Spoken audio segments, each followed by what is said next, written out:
Back now to our top story, a startling revelation from the Internal Revenue Service, the tax agency fessing up to targeting conservative groups during the 2012 election by giving extra scrutiny to their applications for tax-exempt status. The official in charge of the IRS division that oversees that group giving a big apology. Take a listen. We made some mistakes. Some people didn't use good judgment. Some of the applicants had to wait longer than we would hope. And so for that, we're apologetic. But we've now corrected these issues, and we don't expect that any of this will be repeated in the going forward. So their response is, oops, sorry about that. This admission still leaving a host of unanswered questions. The White House says it expects the Treasury Department will investigate what happened. In point of fact, they likely know there has been an investigation going on by the Inspector General at the Treasury Department for the last 11 months. But will a special prosecutor be called? Jamie Weinstein is the senior editor of the Daily Caller. He joins us live. This really is stunning. You know, it conjures up images of Richard Nixon.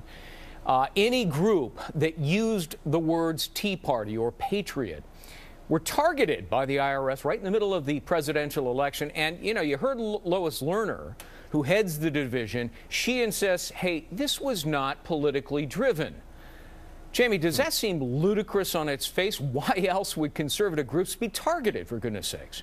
It seems ludicrous on its face. And also you have to remember that a year before this, the head of the IRS, the Internal Revenue Service, came before Congress and said, no way was this happening. And now we find out on Friday, kind of in an off-the-cuff remark at a tax conference, that in fact they were targeting conservative groups with Patriot and Tea Party in it. So, you know, she may be very right with her explanation. She may be telling the truth. The White House might be right in saying they had nothing to do with it. But trust but verify here. There needs to be investigations on Capitol Hill. We already know that 2 committees in the House want to do investigations into this.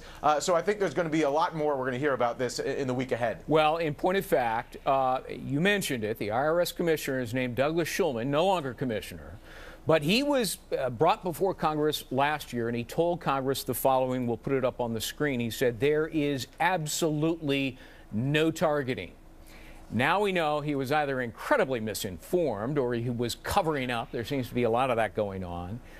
He's no longer commissioner, but Lerner, you know, is blaming these low-level agents, yet they haven't been fired, no disciplinary action taken. Does that make it even more suspicious that the abuse of power may go much higher? It certainly does, and I think that Congress, this is, you know, a very serious matter, as you mentioned, targeting a political group by the IRS. Here. About a year ago, the Wall Street Journal reported of a gentleman named Frank Vandersloot. He's a big entrepreneur in the United States who was donating to Romney. He was on a list of 8 people that the White House campaign, the president's campaign, targeted for donating to Romney and kind of slimed as, you know, unseemly businessmen, even though they haven't done anything wrong other than give to a opponent in the campaign. And it learned soon after that he was audited by the IRS and by the Labor Department. He's one of the biggest landowners in the United States for employees that he had on his land. So this is a series of suspicious incidents. There might be nothing to him. I concede that, you know, there could be nothing political to him, but we need to investigate it to make sure, because this is serious allegations that need to be followed up on. An urgent bulletin just crossed Associated Press that says that they got their hands on an advanced draft of the Inspector General at the Treasury Department's report, and it says that Lerner, who's the head of this division, knew as far back as June of 2011, 2 years ago, that this was going on, and yet she allows her boss, the commissioner of the IRS, to testify that there is no targeting. She may well lose her job because, look, abuse of government power is a federal crime, as you know, Jamie, and neither the White House nor Eric Holder's Justice Department is asking for a special prosecutor here. Is there a sense that this thing is still evolving and it could really mushroom, and that leadership on Capitol Hill, maybe John Boehner, is going to call for a special prosecutor? Well, that's stunning what you just said. I hadn't heard that. You said it just came across the wires. In 2011, as you mentioned, her boss came in 2012 and said, absolutely not, this is happening. So I think there's a lot of things that we're going to be they're going to be found out during these investigations. If this is just one of the things that came across the wire, I think heads are going to roll here.